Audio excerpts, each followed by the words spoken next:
Lower No-Name Breakdown. Brought to you by the Ottawa Kayak School at Wilderness Tours. Rapid progression since 1980. Hey everyone, welcome back. Today we're going to be breaking down Lower No-Name on the middle channel of the Ottawa River. If you're new to the channel, my name is Casey Bryant Jones. By day, I manage the Ottawa Kayak School at Wilderness Tours, and in my free time, I'm an adventure sports photographer, aspiring filmmaker, and I'm making content right here on YouTube as well. A quick disclaimer. Lower No-Name is one of the most epic rapids on the Ottawa River, full of waves and giant features. But it also is one of the most dangerous rapids on the river, starting with some really deep, fast-moving current that becomes very shallow towards the bottom, and that's a recipe for a big hit. So this video is meant to be nothing more than an educational resource and is no replacement for working with a professional guide or paddling with an experienced paddling buddy who can help you make the right decision as you're trying to step up to Lower No-Name here on the Ottawa River. So, disclaimer out of the way. Let's get started. Before we dive in, just a few key safety tips. Never paddle alone. If unfamiliar with the river, rapid, or river level, scout. And when scouting, always bring a rope and a river knife to set safety for others.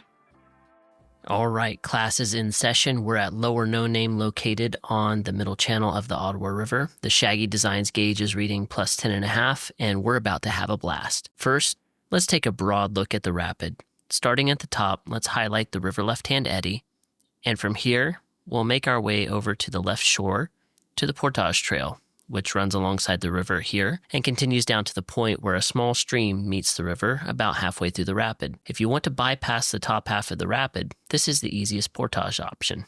While we're here, let's go ahead and highlight the best places to scout the Lower No-Name on the river left-hand side.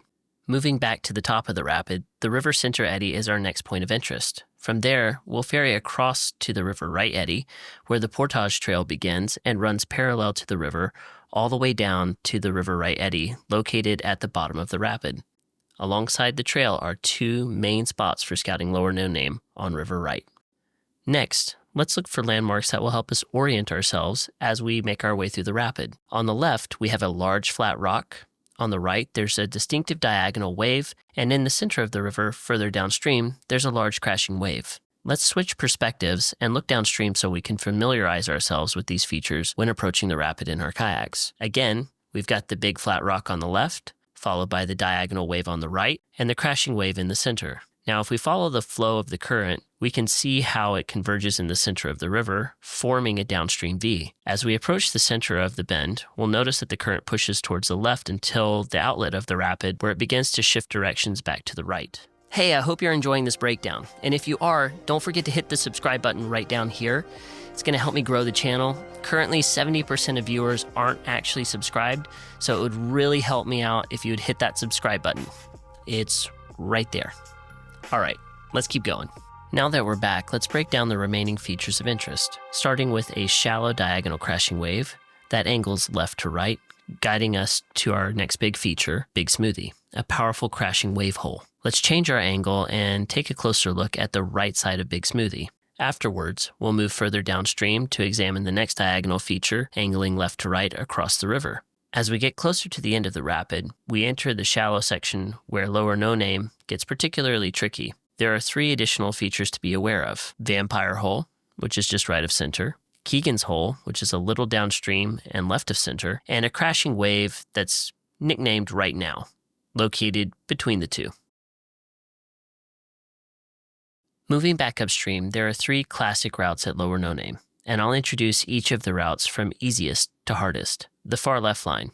This route starts to the left of the flat rock and moves towards the outer edge of the bend, following the deepest available current. As the water level drops, the entrance shifts right of the flat rock, requiring kayakers to angle their kayaks back to the left and paddle with purpose to keep from being pulled into the main flow.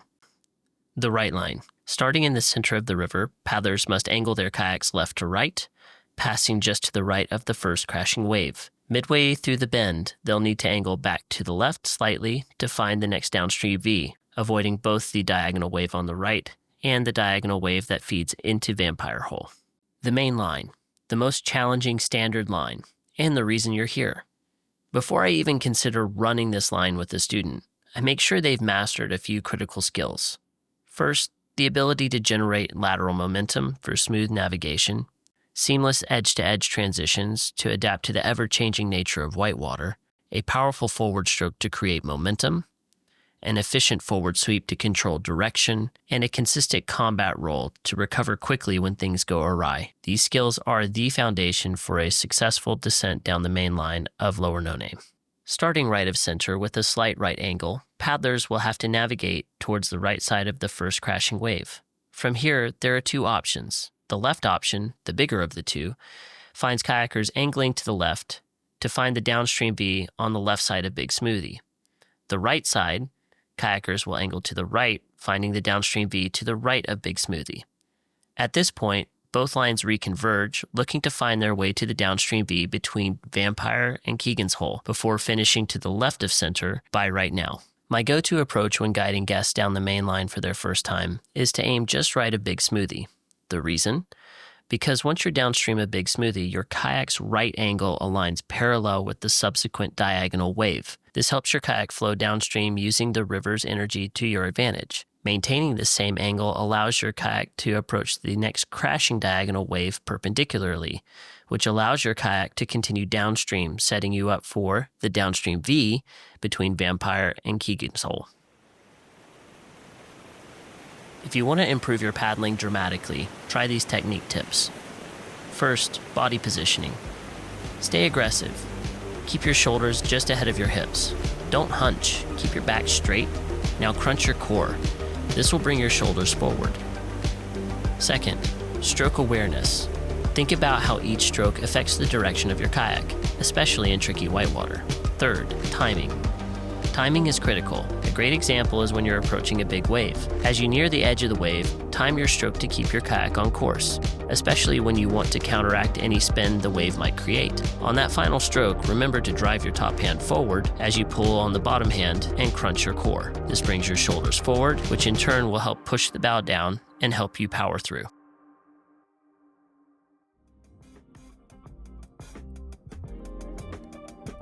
Hey, it's me again. If you enjoyed this breakdown video, you may want to watch this video up here. And until next time, we'll see you out on the river.